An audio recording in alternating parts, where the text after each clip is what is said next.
பாட் two plates நேயர்களுக்கு வணக்கம். இன்னைக்கு நம்மளோட சேனல்ல ரொம்ப சிம்பிளா 10 நிமிஷத்துல பண்ணக்கூடிய ஒரு வடை ரெசிபி தான் பார்க்க போறோம். மதுர் வடை. இது வந்து கர்நாடகாவில் ரொம்ப ஃபேமஸ். பெங்களூர்ல இருந்து மைசூர் போற வழியில மதுர் அப்படிங்கிற ஊர் இருக்கு. அந்த ஊர்ல இந்த வடை வந்து ரொம்ப ஃபேமஸ். இன்னைக்கு இந்த ரெசிபி தான் பார்க்க போறோம். இந்த வடை பண்றதுக்கு தேவையான பொருள் எல்லாம் கீழே டிஸ்கிரிப்ஷன்ல கொடுத்திருக்கேன். வாங்க இப்போ எப்படி பண்றதுன்னு பார்க்கலாம். ஒரு பெரிய வெங்காயத்தை நல்லா பொடியா கட் பண்ணி ஒரு பவுல்ல போட்டுக்கோங்க. இந்த ரெசிபிக்கு கொஞ்சம் வெங்காயம் நல்லா நிறைய போட்டிங்கன்னா நல்லா இருக்கும்.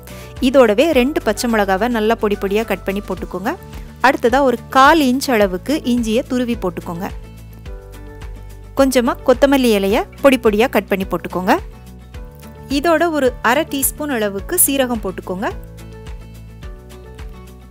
1 டீஸ்பூன் அளவுக்கு வெள்ளை எள் போட்டுக்கோங்க. கொஞ்சமா பெருங்காயத்தூள் போட்டுக்கோங்க. ஒரு 1/4 டீஸ்பூன் அளவுக்கு போட்டுக்கோங்க.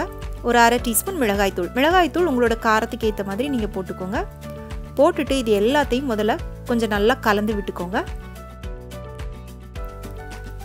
1 கப் அளவுக்கு ரவை போட்டுக்கோங்க. நீங்க எந்த கப் வேணாலும் அளவுக்கு எடுத்துக்கோங்க. ஆனா அந்த 1 கப்லயே எல்லா பொருளும் அளந்து போட்டுக்கோங்க. ரவை அளந்த அதே கப்புக்கு 1/2 கப் அளவுக்கு அரிசி மாவு போட்டுக்கோங்க.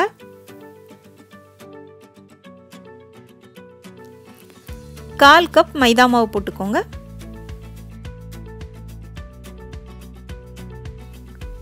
1 டேபிள் ஸ்பூன் கடலை மாவு போட்டுக்கோங்க. இப்போ தேவையான அளவுக்கு உப்பு சேர்த்துக்கோங்க. உப்பு சேர்த்துட்டு ஒரு ஸ்பூன் மூலமா இது எல்லாத்தையும் நல்லா கலந்து விட்டுக்கோங்க. இப்போ இதோட ஒரு 2 டேபிள் ஸ்பூன் அளவுக்கு நல்லா சூடான எண்ணெய் ஊற்றிக்கோங்க. எண்ணெய் சேர்த்துட்டு திரும்பவும் இதை ஒரு ஸ்பூன் மூலமாக நல்லா கலந்து விட்டுக்கோங்க. கை வச்சு கலக்க வேணாம், ஏன்னா நம்ம வந்து சூடான எண்ணெய் ஊற்றிருக்கோம். அதனால் ஸ்பூன் மூலமாக கலந்துக்கோங்க. நான் மெஷர்மெண்ட் கப்புக்கு கரெக்டாக 1/4 கப் அளவுக்கு தண்ணி அளந்து எடுத்து வச்சுருக்கேன். இப்போ இதை இதில் ஊற்றிட்டு மாவு பிசைஞ்சிக்கலாம். எனக்கு அளவு தெரியும் அப்படின்றதுனால நான் கரெக்டாக 1/4 கப் தண்ணி அளந்து ஊற்றிருக்கேன். இதுவே நீங்கள் ஃபஸ்ட் டைம் பண்ணுறீங்க அப்படின்னா ஒரு ஸ்பூன் மூலமாக கொஞ்சமாக ஊற்றி மாவு பிசைஞ்சுக்கோங்க. ஏன்னா இதுக்கு வந்து மாவு பிசைகிறதுக்கு தண்ணி அதிகமாக தேவைப்படாது. அப்புறம் அதிகமாக ஊற்றி பிசைஞ்சிட்டிங்கன்னா மாவு ரொம்ப கொழன்னு ஆகிடும். அப்புறம் எண்ணெய் குடிக்க ஆரம்பிச்சிடும். அதனால் ரொம்ப கவனமாக ஊற்றி பிசைஞ்சுக்கோங்க. இப்போ மாவு பிசைஞ்சாச்சு.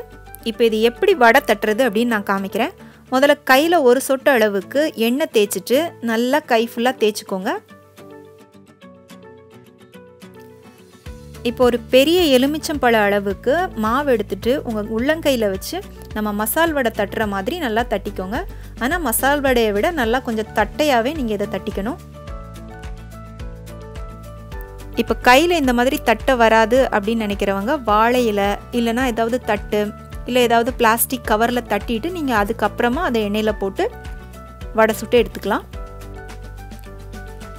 முதல்ல இதை மாதிரி ஒரு 3-4 வடை தட்டி வச்சுக்கோங்க. தனியாக ஒரு தட்டில் வச்சுக்கிட்டு அதுக்கப்புறமா அதை எண்ணெயில் போட்டு சுட்டு எடுத்துக்கோங்க. எண்ணெய் நல்லா சூடாக இருக்கணும். நல்லா சூடானதுக்கப்புறமா ஒரு வடையாக எண்ணெயில் போட்டுக்கோங்க. இப்போ இதில் நீங்கள் வெங்காயத்துக்கு பதிலாக நிறைய வெஜிடபிள் போட்டு வெஜிடபிள் வடை மாதிரியும் பண்ணலாம். முட்டைக்கோஸ், கேரட், பீன்ஸ் இதெல்லாம் குட்டியாக கட் பண்ணி போட்டுக்கலாம். அப்படி போடும்போது முட்டைக்கோஸ் மட்டும் கொஞ்சம் அதிகமாக போட்டுக்கோங்க. ரொம்ப நல்லாயிருக்கும். இந்த வடை நல்லா 2 பக்கமும் நல்லா செவந்து வந்ததுக்கு அப்புறமா தான் எண்ணெயிலிருந்து எடுக்கணும். அதனால 2 பக்கமும் நல்லா திருப்பி போட்டு வேக விட்டுக்கோங்க. இந்த வடை பார்த்தீங்கன்னா வெளியில் வந்து நல்லா கிறிஸ்பியாக இருக்கும், உள்ளே கொஞ்சம் நல்லா சாஃப்டாக இருக்கும். அதனால் வந்து திருப்பி போட்டு வேக விட்டுக்கோங்க. ரொம்ப ஈஸியான ரெசிபி இது. ஈவினிங் வந்து டீயோட இந்த வடையை செஞ்சு சாப்பிட்லாம். இல்லை வீட்டுக்கு யாராவது கெஸ்ட்டு வர்றாங்க அப்படின்னா மாவு ஊற வைக்க அரைக்க தேவையில்லை. ரொம்ப ஈஸியாக வீட்டில் இருக்கிற பொருளை வச்சு 10 நிமிஷத்துக்குள்ளே டக்குன்னு பண்ணிடலாம். இந்த அளவுக்கு நல்லா செவந்து வந்ததும் எண்ணெயிலிருந்து எடுத்துருங்க. இப்போ நம்மளோட சூப்பரான ரொம்ப ஈஸியான மதுர் வடை தயாராகிடுச்சு. இதை நல்லா தேங்காய் சட்னி இல்லை புதினா சட்னி, மல்லி சட்னி இதோடலாம் வச்சு சாப்பிட்டீங்கன்னா ரொம்ப நல்லாயிருக்கும். இந்த வடையை உங்கள் வீட்டில் செஞ்சு பார்த்துட்டு எப்படி இருந்துச்சுன்னு உங்களுடைய கருத்துக்களை எனக்கு கீழே கமெண்ட் செக்ஷனில் சொல்லுங்கள். ப்ளீஸ் உங்கள் ஃப்ரெண்ட்ஸுக்கும் ஷேர் பண்ணுங்கள், லைக் பண்ணுங்கள், சேனலுக்கு சப்ஸ்கிரைப் பண்ணுங்கள். மீண்டும் வேறொரு ரெசிபியோடு சந்திக்கிறேன். நன்றி, வணக்கம்.